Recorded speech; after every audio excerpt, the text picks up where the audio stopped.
사랑하는 여러분, 오늘 하루 어떠셨나요? 이 시간이 푸른 숲에 머물러 있는 것처럼 잠시 쉬어가는 시간, 그리고 다짐하는 시간이 되셨으면 합니다. 우리는 크고 작은 공동체 안에서 살아가야 하기 때문에 사람과의 관계 문제를 제쳐놓고 생각할 수는 없는 것 같습니다. 사람에게 위로도 받지만 사람에게 상처도 받지요. 누군가에게 나는 위로가 되기도 하고 상처가 되기도 하죠. 상처를 주고 싶지 않지만 쉽지는 않습니다. 그래서 매일 하루를 시작하기 전에 기도하셔야 합니다.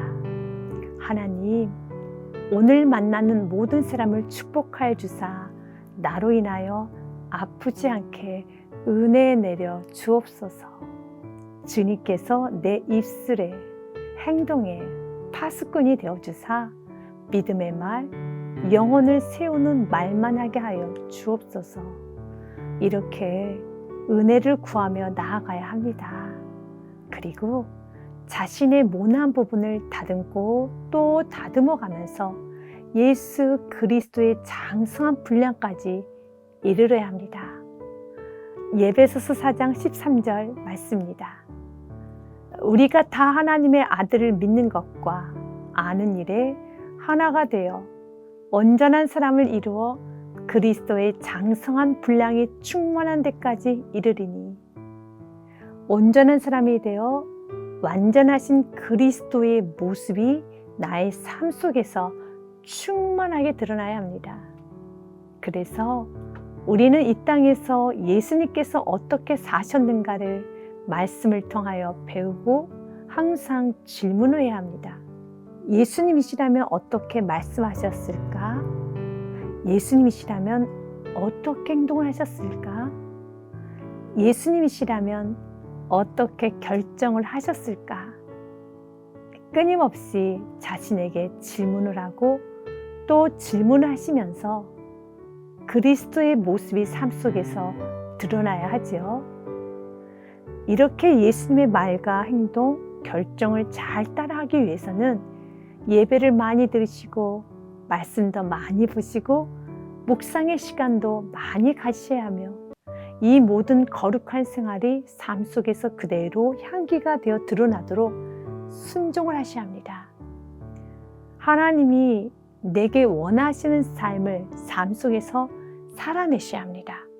그리고 온전히 살지 못했던 부분이 있다면 회개하셔야 하고, 살 수 없이 느껴진다면 능력을 구하셔야 합니다. 제자들의 모습이 어떠했나요? 처음에는 너무 초라했죠. 많이 부족했습니다. 그러나 예수님의 열심히 있는 사랑이 제자를 제자로 만드셨죠. 제자들처럼 때로는 넘어지고 쓰러져도 주님께서 찾아오시고 손을 내미실 때 외면하지 마시고 구원의 손을 잡으셔야 합니다. 베드로처럼요. 베드로는 너무 큰 죄를 지었습니다. 예수님을 부인하는 큰 죄를 지었습니다.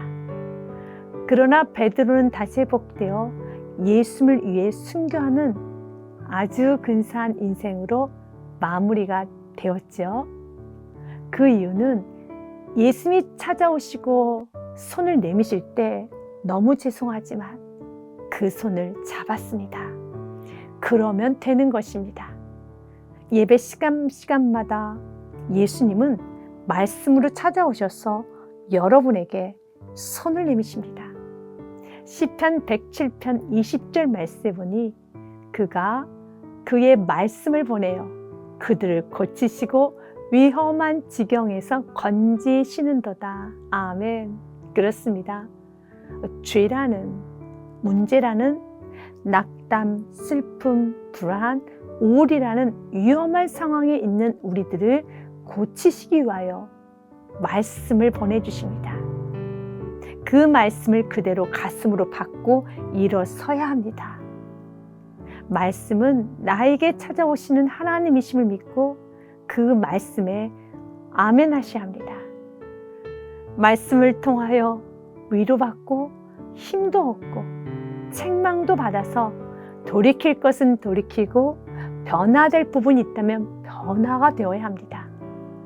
이렇게 말씀과 함께하는 삶은 참 행복한 삶입니다. 마지막 강의라는 책을 썼던 저자, 그는 대학 교수이자 시한부 선고를 받은 말기암 환자인 랜디 포시입니다. 그가 삶에 관하여 7가지 조언을 했는데요. 제가 읽어드리도록 하겠습니다. 첫 번째는 감사하는 마음을 보여주세요. 감사할수록 삶은 위대해집니다. 두 번째, 준비하세요. 행운은 준비와 기회를 만날 때 온답니다. 3번, 가장 좋은 금은 쓰레기통의 밑바닥에 있습니다. 사소한 것은 없습니다. 그러니 찾아내세요. 당신이 뭔가를 멈췄다면 사과하세요.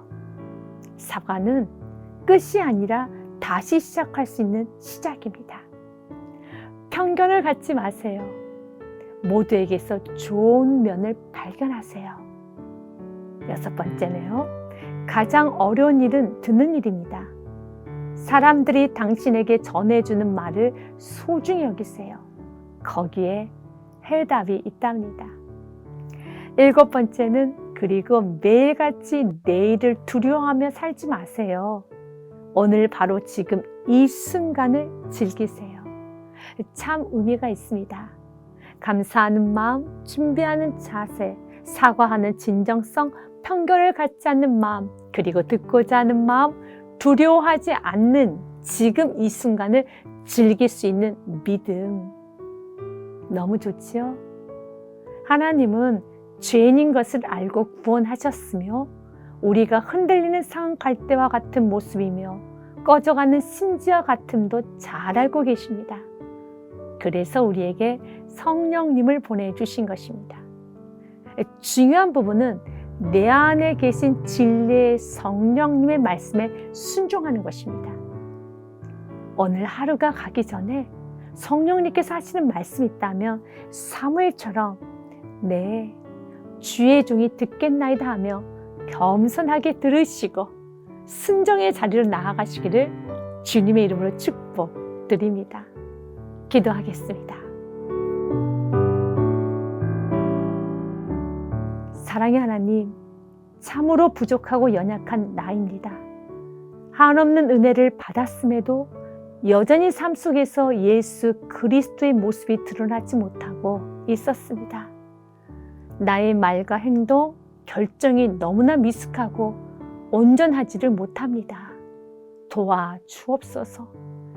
입술로만 도와주옵소서 하는 것이 아니라 도움을 받기 원한다면 예배 자리, 기도의 자리에 갖는 것을 게으르지 않게 하옵소서.